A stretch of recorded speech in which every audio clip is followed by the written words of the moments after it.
در این لحظه که قرار داریم میخواستم یک چند سوال هایی که پیش من هستند من برای شما جواب گردانم. پیش از این سوال ها را جواب گردانیدن، برادران بسیار عزیز و گرامی، مادران بسیار مهربان، خواهش من همین است که این شبکه گوییم یا این کانالی که بسیار حرکت زیاد میکند و الحمدلله رب العالمین که ما هم از همکاری و ما هم از مهنت و زحمتی که در این شده ایستاده است خرسندیم. الحمدلله که از این بسیاری برادران و خواهران ما انشاءالله نفع میبرند، فایده میبرند و الله را بسیار سپاسگزارم که در این ساعتها از سخن الله، از سخنهای پیامبر نازنین مان به گوش مردم میرسانیم. زین لحاظ بسیار خواهشم کردند که به دستگیری شما یا به آواز شما نیاز دارند. از شما منم همچو یک برادر شما، همچو یک خیرخواه شما رسانیدنیم که امکانیتاتون باشد. البته آواز دادنتون دریغ ندانین، دستگیریتون هم دریغ ندانین. انشاءالله اینها همه خدمت دین من می شود و همچنان برای یک هدایت برادر مسلمان من، برای یک نفری رهگم زده یا برای یک آدمی که مسئله و مسائلش مطرح میکند، انشاءالله این شبکه برای ما و شما اگر یگان آفت و یگان مشکلات و یگان سختی نآید خدا خواهد خدمت میکند. زین لحاظ بار دیگر شما انشاءالله دستگیریتان فراموش نکنید. من خدا خواهد پیش از آنی که این سوال ها را به سمع شما رسانم یک لحظه ای را از حیات شیخ سعدی که این عزیز خدا بالای ورق آورد و به یک گویم طریق نظم در آورد که فرمود دوش مرغ به صبح می نالید، عقل و صبرم ببرد و طاقت و هوش. یکی از دوستان مخلص را مگر آواز من رسید به گوش، گفت باور نداشتم که تو را بانگ مرغ کند چنین مدهوش. گفت شرط آدمیت نیست مرغ تسبیح گوی و من خاموش. برادران عزیز و گرامی، جناب شیخ سعدی می فرماید وقتی که من از طریق صبح سحر ناله پرنده را یا خواندن پرنده را گوش می کردم، بعد شنیدن ناله این پرنده یک باره عقلم و صبرم و طاقتم همه از دست رفت و در زمین افتادم.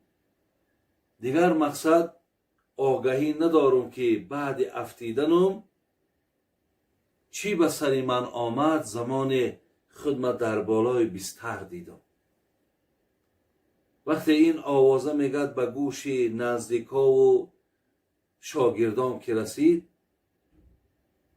آمدن و از من پرسیدن. چی پرسیدن؟ گفتم باور نداشتم که تو را بانگ مرغ کند چنین مدهوش.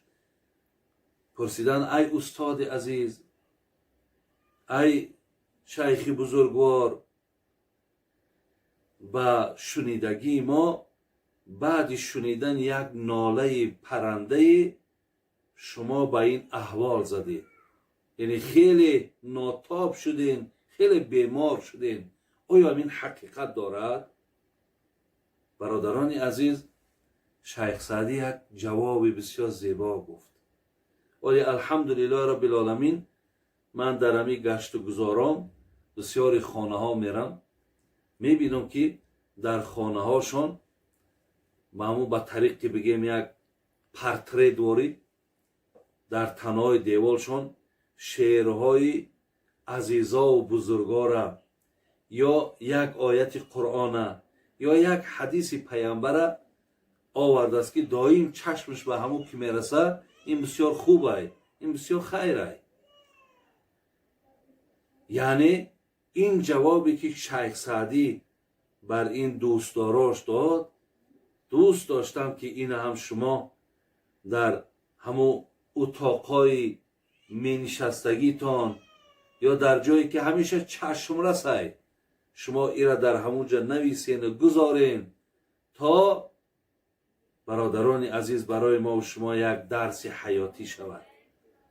بعدا شیخ سعدی چی جواب گفت؟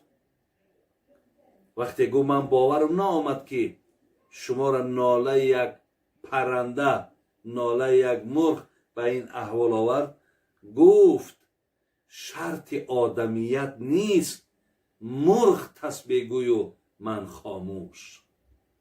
گفت ای برادران عزیز و گرامی، مرا گفت به این احوال حقیقتا همین حالت آورد، زیرا که وقتی دیدم مرغ یک پرنده ای که مکلف نیست، برادران عزیز، از این نعمت عقلی که بنده داره، انسان داره، پرنده و چرنده و گویم اینها از این محرومن، ولی بازم این وقت دیدم یاد خدا میکند، دیدم که ذکر خدا میکند، این گفت اندیشه مرا به این احوال آورد.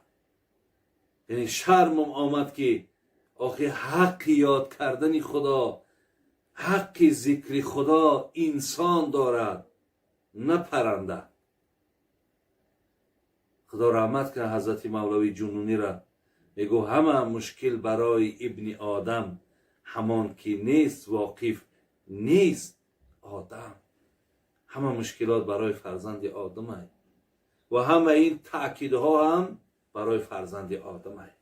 من این قصه را به خاطر آن آوردم برادران عزیز که همیشه حرکت کنید که هیچگاه زبان شما خشک از یاد خدا نباشد.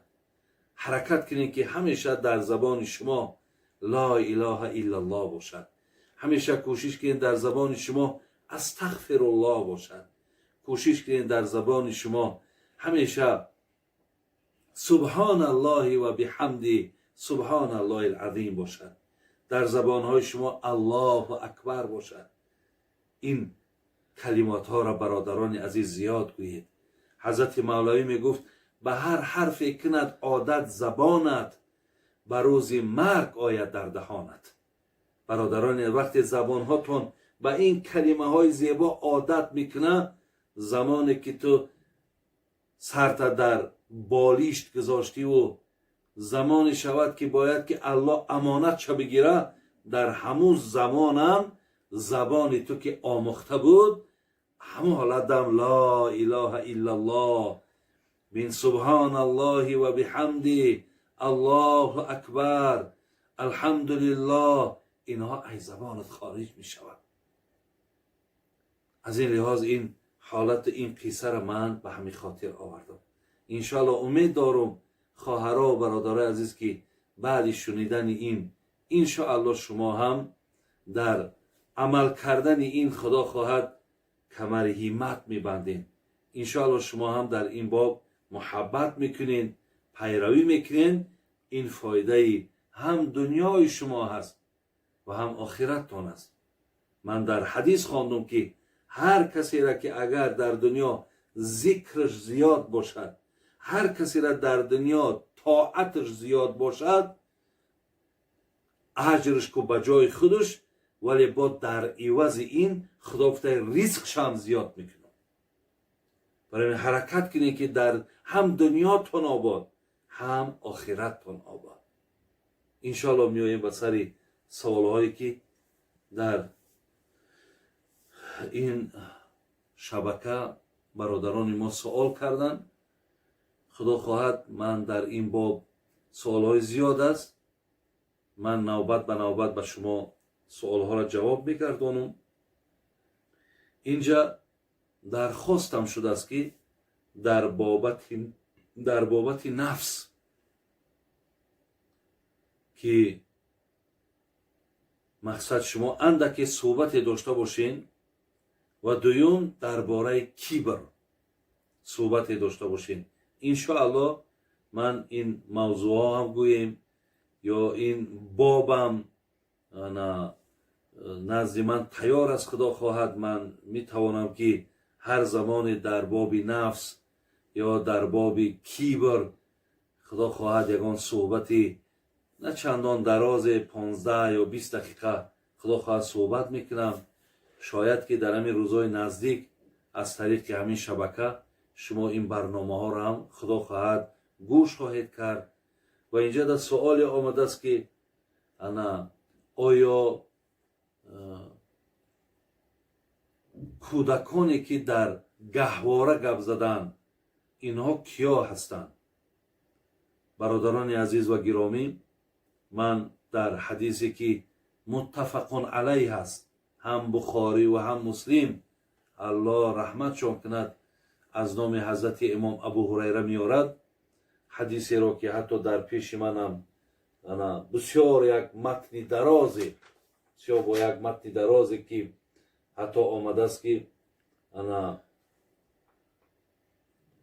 لم یتکلم فی المهدی الا ثلاثه. بین البته ما مثال در حدیثی که آمده است لا یتکلم فی المهدی الا ثلاثه، یعنی 3 نفری بودن. حدیث امام بخاری و مسلم میارد که 3 کودکی هستند که در خردی اینها اولی زمانی که زبانهای اینا کشاده نشده بود اینها صحبت کردگیند. خدا خواهد که ایرا من با پرگی حاضر مثل همین برنامه نفس و کیبر و این 3 کودکی که و در اینجا 4م هم آمده است، به بعضی روایت ها 5م هم آمده است. اینشم یک موضوع علایده خدا خواهد به سمتان میرسانم. سوال دیگری که آمده است، بابای حاجی یک دوستم آمده گفت که به من که 80,000 سومانی بده، بعد از 10 روز من 90,000 کرده در دست تو میتیم. آیا این حلال است یا حرام است؟ برادران عزیز و گرامی، وقتی که ما یک نفر سوم میتیم و به ذمه او میگذاریم که همین 80,000 سومانی را من به شرط میتیم که تو خود 10 روز پس است، خود 1 ماه پس است، خود 2 ماه پس است، من در مقصد 90,000 کرده آورده میتی، یا 90,000 هم یک طرف 81,000 کرده میاری میتی. این برادر عزیز انا همین فایز میگن، انا همین پرسین میگن. برای همین با این طریق مقصد دریاب کردن مبلغ برای ما حلال نیست و این گویم شرط و این گونه قید گذاشتنم برای ما و شما الله و رسولش من کردگی است. شما اگر قرض میتید برادرای عزیز و گرامی، وقتی که یک آدمی که درمانده تصور کنین، این برای چی پیامبر نازنین گفت که در قرض دادن شما ثواب بیشتر میگیرین از اونه که شما کسی را صدقه میتین، زیرا صدقه در دست آدمی خود دارا و خود نادار در دست هر کس می افتد، ولی قرض در دست نفری می افتد که وی محتاجه. برای همین خواهرها و برادرای عزیز، هرگاهی که شما کسی را قرض میتید حرکت کنید که شما بفایز قرضیم. زیرا آدمی که خودش محتاجه، خودش گویم خیلی قلب غمگین دارد، خودش بسیار یک آدمی در افتاده، با وقتی که شما به ذمه او یک مبلغی را میگذارین، این همون گفتی تاجیکای ما بالای سوخته نمکاب می شود. یعنی شما تا جایی که در حق او یک کاری نکنین، در حق او شما جبر کردین. زیلیاز این گونه قرض دادن خواهرها و برادرای عزیز اجازت نیست. اگر به شرطی که شما یک نفری را قرض دادین، لیکن یگان شرط قید نماندین، آمد 80,000 سامانی را گرفت و شما مهلت داده که برادری عزیز یک ماه بعد پولی مرا بیار. اگر همون کس همراه پولی تو یگان هدیه برای تو یا یگان مبلغی برای تو آورد داد و گفت ایرا بگیر اکو برادر تشکر زیاد کارم بود چید در حقم دعا کن، هیچ حلاله. ولی وقتی مبلغ در شما یک فایزی معین میگذارین، اینش حلال نیست. دویم گفتن بابای حاجی من پدر و مادر ندارم، هیچ کس کمکم نمی کند، از مجبوری در آشخانه کار میکنم که عرق دارد. آیا این پول معاش من حلال است؟ البته پول معاش شما انا خواهری عزیز یا برادر گرامی البته حلال است، زیرا که حقیقتا برای گویم جای کار یافتنم بسیار محال شدگی است، بسیار مشکل شدگی است. از این لحاظ شما مهنتی را که در اون داخل میکنین، برای شما اون معاشی را که میتین او حق مهنت شما هست. شما در اونجا از خدا امید است که یگان گناهگاری ندارید. ولی به هر حالم که باشد شما زمانی که مجبورین، ضرورین برای یافتن گویم یک مقدار مبلغی که در زندگیتون صرف کنین، ولی در برابرش شما با جایهای را که خالی از این باشد جستجو کنین تا در اونجا کار کردنتون با از شبهه و از شک خالی است. سیم بابای حاجی 5 سال می شود که در روسیه کار میکنم، در مغازه‌ای که نوشاکی های سپرتی میفروشند.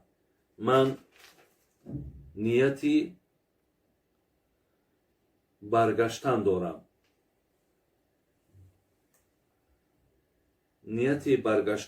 می توانم از این پول مغازه لباس کشایم و عائله دار شوم. آیا این حلال است یا نه؟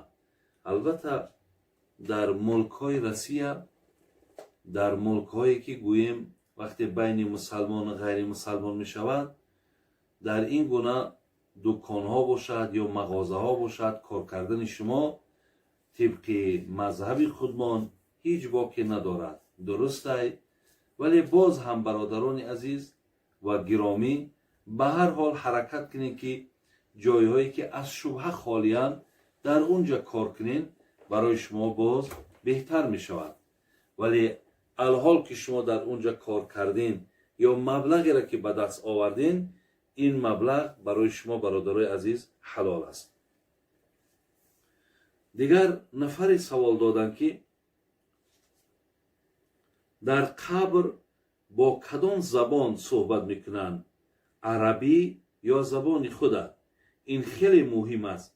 فقط به شما باوری دارم برادران و خواهران عزیز، در قبر اگرچند بسیار اختلاف ها هست، سخن بسیار از بزرگان و محدثین از آن جمله ابن حجر اسقلانی که در قبر علال خصوص در زمانی که ما و شما را در قبر میگذارند با ما با زبان عربی صحبت میکنند.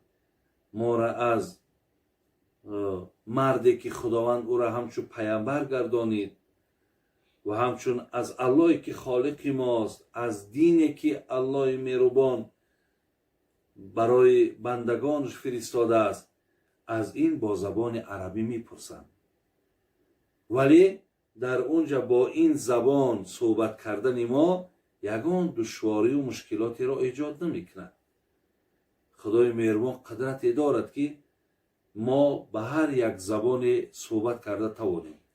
ولی این خواهر و برادر عزیز نه قدر چیز مهمی هست. امکان دارد که حتی با زبان خودت هم تو را در داخل قبر پرسند. لیکن اینجا مهم همین است که ما را میپرسند.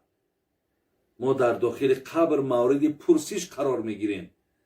آیا در این سوال و جواب حال ما چی میشود؟ این مشکل تر است، زبانش نه. برای همین هر زبانی که مقصد در داخل قبر اگر از ما پرسیده شود، امکان دارد ممکن عربی، ممکن با زبان همین مادری که از ما و شما هست.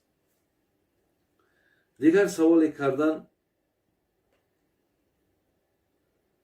گفته است نفری که من نامم رو عوض کردم، برای نام عوض کردن آیا من یگان گوسفندی ذبح کنم و در گوشم از آن گویم؟ مقصد برای ما یک معلومات میداده. هر نفری که برادران عزیز و گرامی وقتی از نامش گویم خودش خوش نمیآید و میخواهد عوض کند، شرط نیست که وی گوسفند ذبح کند، شرط نیست که در گوش یا از سر نو از آن گوید. ولی اگر نفری که دستش میرسیدگی باشد، امکانیت داشته باشد، گوید اکنون مقصد من یگان احسان میکنم، خیر میکنم، خدا خواهد این یگان زیانی ندارد، در این گناهگاری هم ندارد. به خاطر صدقه و احسانش انشاءالله ثواب میگیرد. نفر دیگری سوال داده است که من 21 روز رمضان خواب دیدم، پدرم مرا بر آغوشش میگیرد و میگوید که خدا خواهد آخرتمان آباد است. آیا این یگان حقیقت دارد؟ انشاءالله اگر شما آدم روزدار باشین و خوابی را که در ماه رمضان دیدین و این گونه اگر در خواب به شما بشارت هم شده باشد که شما را آخرتان آباد است، خدا خواهد آخرتان آباد است. این البته حقیقت دارد. سوال دیگر دادن که آیا از اسبابهای خانه نیز زکات میدی یا از لباس التماس ضرور است؟ در خانه هر یک لوازماتی که هست خواهرها و برادران عزیز که اگر ما با اون نیاز داشته باشیم یا مورد استفاده ما قرار میگیرن، از اونها زکات نمیدی. یا اگر چند کرته هم که داشته باشی یا چند پای افضالی هم که داشته باشی، از اینها زکات نیست. یعنی از لوازمات داخلی خانه زکات نیست، مگر همون اشیایی که در خانه هست و مقصد برای فروش باشد. یعنی برای فروش اگر باشند، انا از همونش زکات میتی، لیکن برای استفاده خانه باشد از اونها زکات نمیتی. دیگر سوالی که دادم، پیغمبرمون در وقت التحیات به جای نام خودش چی میخوان؟ با دلیل ها گوید التماس. پیغمبرمون هم برادران عزیز و گرامی همون التحیاتی که ما و شما التحیات عبدالله ابن مسعود که این حتی جناب امام بخاری و جناب امام مسلم هم در کتاباشون آورده است. امام بخاری در حدیث 6265، امام مسلم در حدیث 402 همین التحیاتی را که عبدالله ابن مسعود میخوان که یکی از ستونها و پایه های مذهب ما و شما امام ابو حنیفه هست و گویم که چگونه که عبدالله ابن مسعود میگوید چگونه که آیت قرآن را پیامبر تعلیم داد، همچنان همین تشهد برای ما تعلیم داد و اکثر اصحاب پیامبر هم همین تشهد میخواندن. البته پیامبر هم همین تشهد میخواندن، جای نام خودش هم عوض نمیکردن. التحیات لله والصلوات والطیبه، السلام علیک ایها النبی و رحمت الله و برکاته. السلام علینا و علی عباد الله الصالحین اشهد ان لا اله الا الله و اشهد ان محمدا عبده و رسوله. انا همین متن تشهد که تشهد عبدالله ابن مسعود میگوییم هم بخاری و هم مسلم آورده است. برای این پیامبر در جای نام خودش دیگر نامی را نمیخوان، بلکه همون نام خودش را میخوان. دیگر سوال داده است نماز تهجد را بعضا شب خوانده نمیتونم، از حساب مهاجرم، آیا این نمازهای من قبول هست یا نه؟ البته نماز تهجد برادران عزیز نماز از زمره نمازهای نافله اند، یعنی نمازهایی که خواندنش در ثواب میگیرین، با ترکش گناهگار نمیشین. هر زمانی که امکان شد بخوانید، هر زمانی که امکان نشد و مانده باشین خسته باشین، انشاءالله همون خواب تانده هم خدا خواهد شما همون ماندگی که دارین خواب میکنین همون ده هم نماز همین تهجد که در نیتاتون هست، در مقصداتون هست، ولی از جهت بیماری از خستگی از خواندن نمیتونین، شما ثواب همون نماز تهجد میگیرین. دیگر سوال کردن دو نفر یکدیگر را نقض میبینند اما خانواده دختر راضی نمیشود، از روی اسلام چیکار کنیم؟ این البته خوب است که وقتی اگر بچه دختر را انتخاب میکند یا دختر بچه را انتخاب میکند، ولی اکنون میگن جامعه به مصلحت کوتاه نمی آید. مصلحت برادران عزیز بسیار نیک است، بسیار خیر است. شما حرکت کنید که پدر و مادرای هر دو جانب هم راضیگیشان باشد و هم گوییم که بسیار خوشبین باشند و از هر دو جانب دست بردارند، برای زندگی شما دعا کنند تا شما از زندگی هاتون برخوردار شوید. زیرا اونها انشاءالله من گمانم همین است که اونها در حق شما همیشه غمخوارن، همیشه از برای شما خیر میخواهند. هیچ ممکن نیست که پدر یا مادر در حق فرزند بدبین باشد یا بدخواه باشد. برای این مصلحت من همین است که شما راضیگی هر دو جانبین باشد. در سر یک دسترخوان یک جایه نشینین، هر چهار گویم هم پدر و مادر از اون طرف از این طرف دست بردارن و شما را گسیل کنن و برای زندگیتان دعاتین، نور بالای نور می شود. دیگر سوال دادن میت را چگونه شستن در کار و مویه های اضافی میت را گرفتن و او را برهنه دیدن جایز است یا نه؟ اکنون مویه هایی که اگر اضافه باشد، مثال همون پریکی که میگه ممکن پریک داشته باشد، یا ممکن که مویه های علما میگن همون مویه های اضافه، اونها را گرفتن هیچی باکی نداره. یا دندان هایی که مثال میگذارن و بعد از آن با میگیرنشان، اینها را مقصد از دهان همون مرده بیرون کردن. البته اینا چیزهایی هستن که گویم با جسم انسان هیچ رابطه ندارن. اینا یک چیز زیادتی بودن که اینها مقصد در حیاتش و استفاده کرد، وقتی که مرد و یا را از بدنش جدا کردن انشاءالله یگان باکی ندارد. لیکن مرده را تنه عریان دیدن، لچ دیدن، این البته به البته گناه است. این نادرست است. هیچگاه این چیزا شما مقصد حرکت نکنید که ببینید. چخیلی که همی آدم زنده را دیدن در گناهگار میشین که شما حقی لج دیدن یک کس ندارین، در مرده هم همچنان است. ولی میت را چگونه شستن در کار؟ البته آدمانی که مرده میشویند بالای مرده را باید که خب یک سانی را میپرتویند تا یگان عضو همین مرده نمایان نباشد. بعدا در دستهاشون دستکشکایی که مثال از همون لطه ها میسازند، اول استنجا میدارند، یعنی قسمی همون پایانی مرده را میشوند، تازه میکنند. بعد از آن طهارتش میدارند، دستهاش میشوند. ببینین چهرهش میشویم، فقط مقصد در بینیش در دهنش آب داخل نمیکنیم. اینهاش لازم نیستند. بینیش هم مقصد محض میکشیم، دهنش هم محض میکشیم، چهرش هم میشویم، دستاش هم میشویم، پاهاش هم میشویم. بعد از آن مقصد به طرفی راست میخوانیم. اول طرفی چپ میخوانیم، طرفی راست شو میشویم.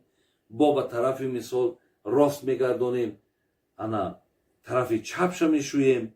بین یک بار تمام بدن مرده را به آب تر کردن، یعنی از همون طریق که واجبیش ما بیرون میشیم.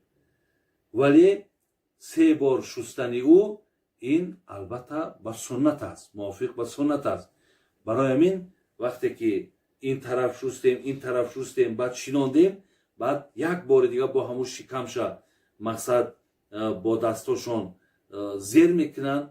اگر هرچی که اگر خارج هم که شود همون موضع را باز میشوانو، دویم باره دیگر شستن مرده ضرورت ندارد. با همین انشاءالله گوییم که شستن مرده تمام می شود. دیگر سوال کردن مذهب شافعی چی معنی دارد و در 2 مذهب بودن گناه است؟ پرتر فهمانید. البته برادران عزیز، نمی شود که ما در 2 مذهب باشیم یا در 3 مذهب باشیم یا در 4 مذهب باشیم. ما همه مذهب اعتراف میکنیم. البته ما 4 مذهب اهل سنت و الجماعت داریم که تمام عالم اسلام برادران همین در دایره یکی از همین 4 مذهب است، یا حنفیه، یا مالکیه، یا شافعیه، یا حنبلی. برای همین در کدام مذهبی بودن یگان گناهی ندارد، زیرا همش اهل سنتند. ولی مذهب شافعی چی معنی دارد، چی معنی که مذهب حنفی دارد، چی معنی که مالکی دارد، حنبلی دارد، این هم همون معنا رو دارد. یعنی پیروی خواه از مذهب شافعی کن، خواه از دیگر مذاهب کن، معناش همینه. یعنی بعضی قاعده ها و بعضی جزئیات هایی رو که در داخل مذهباشون دیگرگون هست و همین فرق میکنن. ولی ما همیشه تاکید من برای مردم تاجیک من همین است که اکو از زمانهایی که پیشتر گوییم چندین عصرها این مردم که پیروی از مذهب حنفی کردن، انشاءالله پیروی از این کردن بهتر است. به خاطر که بسیاری از بزرگان میگن حتی در کدام ملکی که کدام مذهب باشد دیگر مذهب داخل نشود، زیرا باعث اختلاف و فتنه ها می شود. اگر چنده که باز میگویم ما در 4 مذهبیم و 4 مذهب هم اهل سنتی و الجماعه هستند. هر کس پیروی از این 4 میکند هیچ گناهگاری ندارد. فقط این مذهب حنفی برای ما باز شناسته و پرتر است. سوال دیگری کردن از سبب زندگی وزنینم و جدا شدن از شوهرم میخواهم طفلم به دنیا آید و بزن روز فروشم. طفلم را شما چی مصلحت میتید به من؟ هیچگاه خواهر عزیز، هیچگاه فرزند به هیچ کس نفروش، نه به روس نه به تاجیک. فرزندی که مقصد به دنیا می آید او را تو به وایه رسان. انشاءالله اون زندگی نادرست و زندگی بسیار بدی را که تو از شوهر دیدی، مقصد قصاصی او را از فرزندت نگیر. از خدا امیده شاید که همین فرزند تو در آینده دستگیری تو شود. چی میدانی که این فرزند آیندهش چی است؟ تو انشاءالله ایرا تربیه کن، ایرا به وایه برسان. خدا خواهد از این امیدهای زیاده. گمانی من همین از خواهر عزیز، هیچگاه این کار را نکنید، هیچگاه فرزند نفروشید، زیرا در فروختن فرزند این پولی هم برای تو حلال نیست. ولی این کاری که تو میکنی یگان مادری روی عالم تا امروز این کار را نکرده است که فرزندش به مبلغ فروشد. این بسیار یک کاری زشت است، بسیار یک کاری ننگ است.